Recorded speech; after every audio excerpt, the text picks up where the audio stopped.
Academy. Today, I'm going to be taking a look at the newest Fantasy Grounds release. This is version 4.5.10.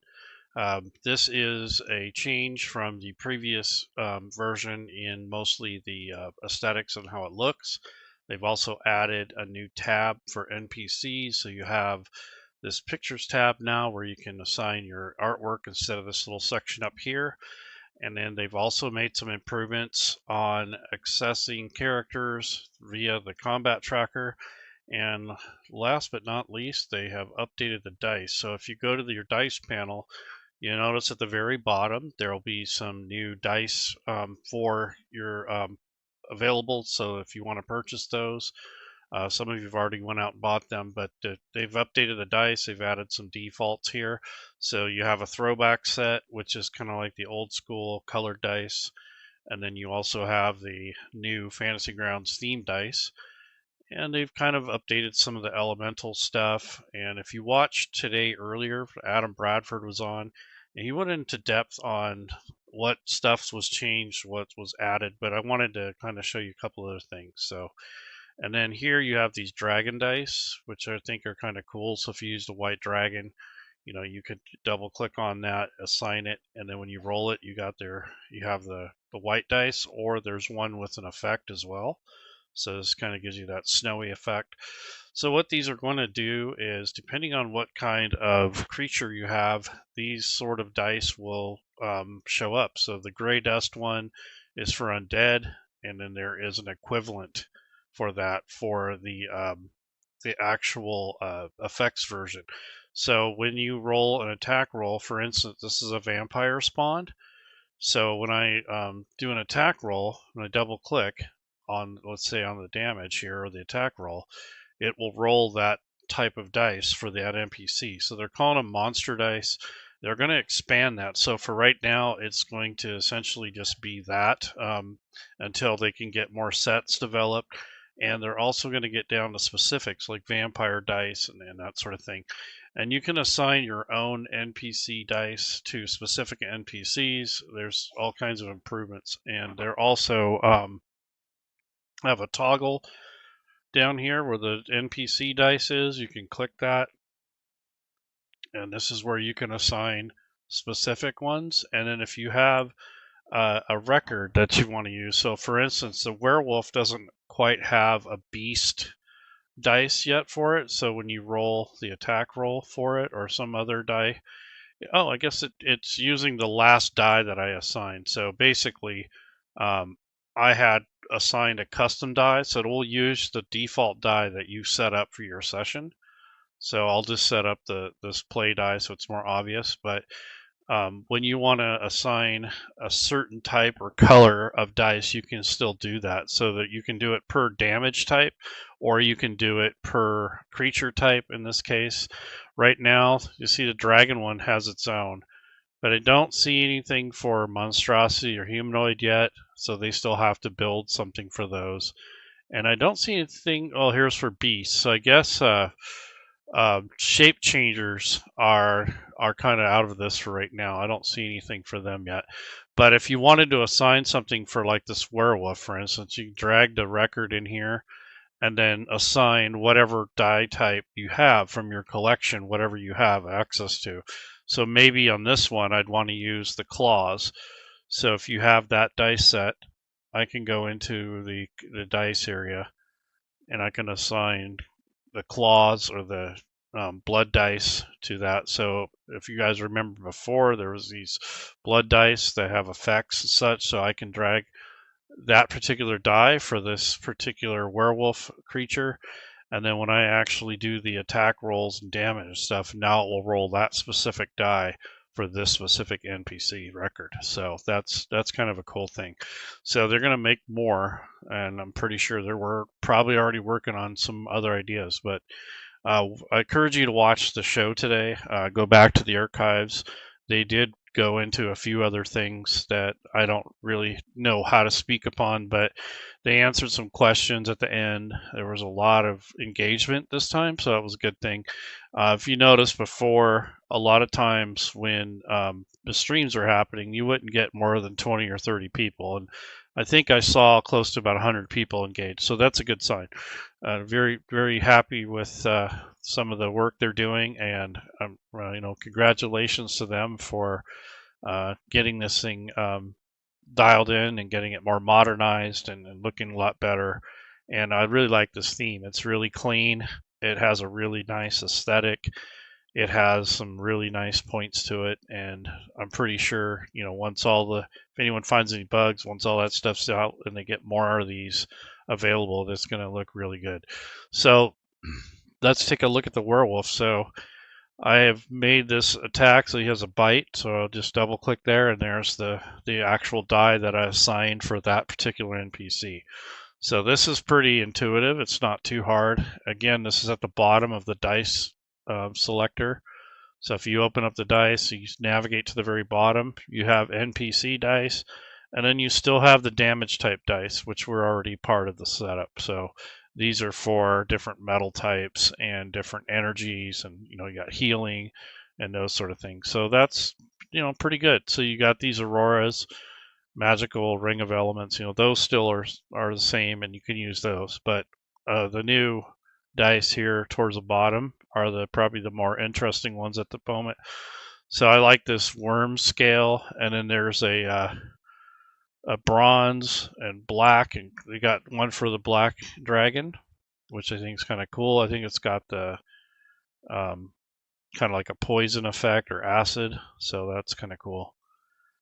So yeah, so I kind of set up a little scenario here. This background image was imported by James RPG. If you're a patron of his, that's where this is like the Curse of Strahd image.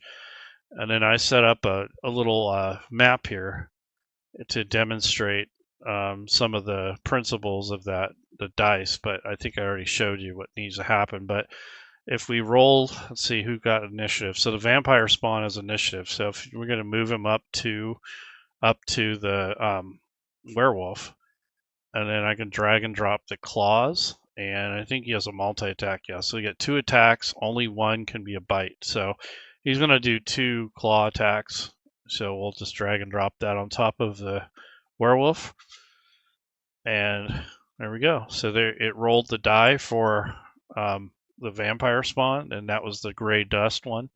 But if you don't want that specific die, you can drag and drop this back into that panel and assign the one that has effects on it. So maybe you don't want that one anymore, the default for it. Maybe you want something different. So if I click on NPC dice and I drag this NPC record over the specific one, then I can go through the dice and pick whatever ones I want for that particular creature.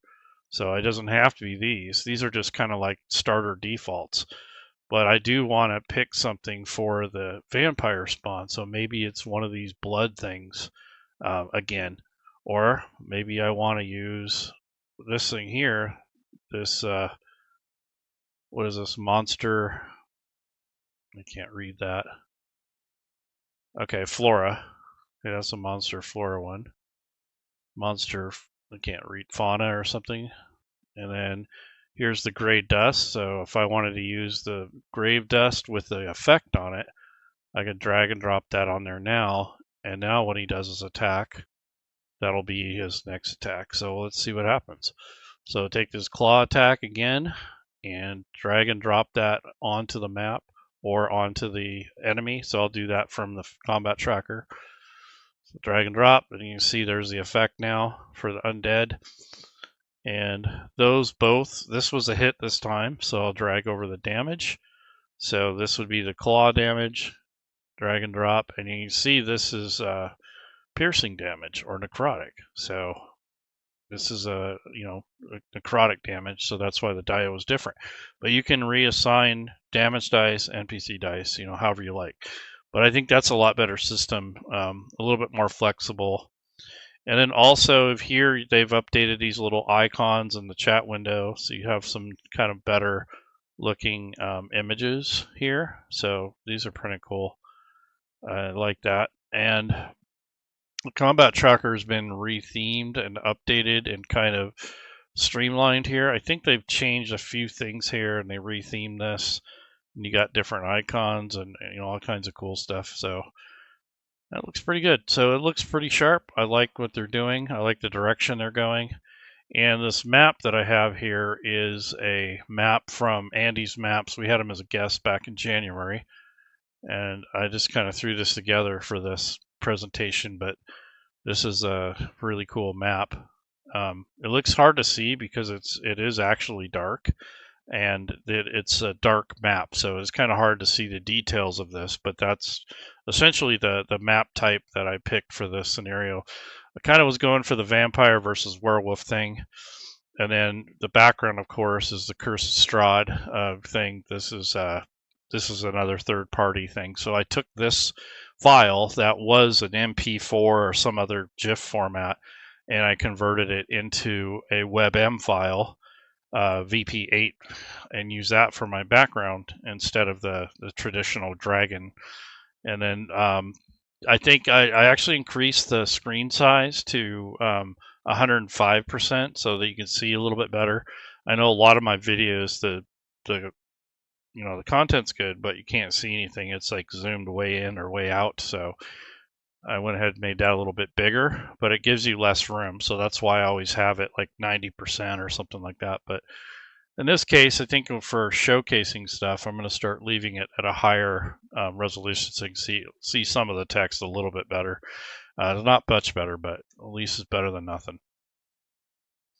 So this is just kind of a preliminary look at some of the things that they've changed with the Fantasy Grounds platform. Like I said, you want to go back and watch today's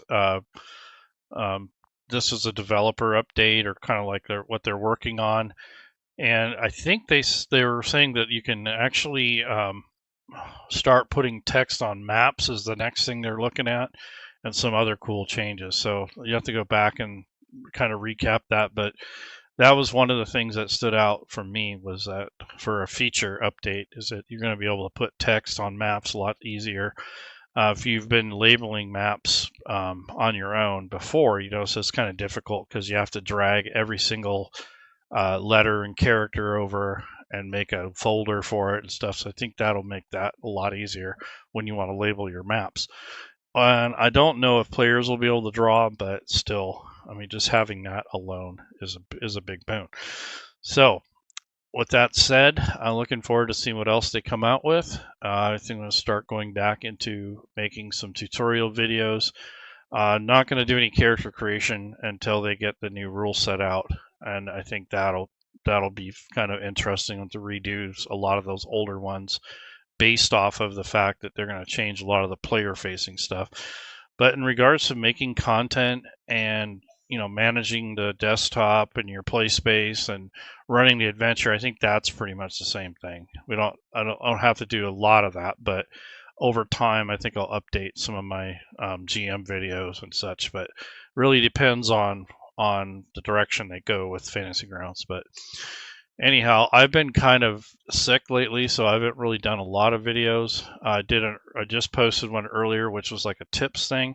Unfortunately, it's already outdated because they just released this today, but it's okay. Most of the information on there is kind of specific to Fantasy Grounds and not any particular rule set, and also more specific to getting used to the interface and that sort of thing. But nonetheless, I did use the test version, so it's pretty close to this, so it won't be too out of date. Anyways, folks, hopefully that helps you guys a little bit. Sorry if I didn't go over a whole bunch of stuff, but I just wanted you to see the main changes and then also kind of see it in context with some of the Fantasy Grounds background and looking at some of the things. But that's really the major change, was the dice, the new look or the new theme, and the changes to the NPC records.